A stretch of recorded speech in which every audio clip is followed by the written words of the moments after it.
Nous partons dans le Nabaya où se prépare l'organisation du plus grand rendez-vous culturel, la Mamaya, qui réunit chaque année à l'occasion de la fête de Tabaski plusieurs milliers de personnes dans la ville de Kankan. Pour l'instant, l'inquiétude reste grandissante tant chez les citoyens que les organisateurs par rapport au choix de l'endroit qui abritera ce grand rendez-vous culturel. Nos reporters Suleiman Katokamara et Michel Kosaya Radouno sont allés à la rencontre des organisateurs et de l'entreprise en charge de la construction du village Mamaya, sollicité par la population de Baté. Suivez. Organisée chaque année à l'occasion de la célébration de la fête de Tabaski, la Mamaya est aujourd'hui un événement culturel incontournable dans la vie des habitants de Baté. Cette année, c'est le Séré Diamanadia numéro 5 qui a l'honneur d'organiser ce grand rendez-vous culturel, qui réunit des milliers de personnes venues des différents horizons du monde entier. Sur le terrain, les préparatifs vont déjà bon train. La commission mobilisation est en train de mettre tout pour avoir au moins un peu de sous pour l'organisation de la Mamaya. La commission accueil aussi est sur la réservation des hôtels, des villas pour nos invités.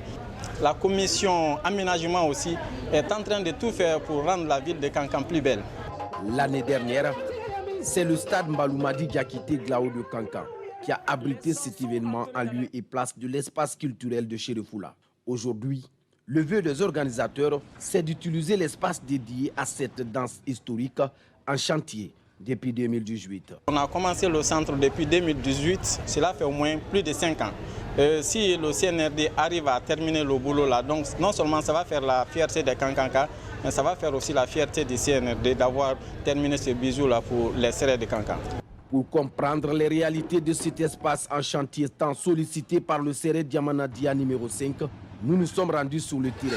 Ici, peintres, maçons, menuisiers et caroleurs, tous se donnent à fond pour que l'arène soit opérationnelle avant le début des événements.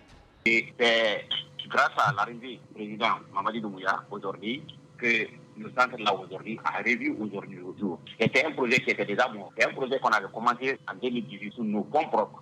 Malgré le doute qui plane dans les esprits des citoyens concernant la finition de cet espace, le patron de l'entreprise en charge de la construction de ce vaste chantier rassure. Comme vous le constatez, on est à plus de 75%, voire 80%. Inch'Allah, nous allons danser sur le nouveau site de Mamaya. L'arène aujourd'hui est finie. À 15 jours de la fête, maintenant, nous allons mettre la tribune officielle aujourd'hui. Ça aussi, ça sera terminé complètement. Après plusieurs années d'attente, le village Mamaya pourrait-il être opérationnel cette année? Attendons de voir.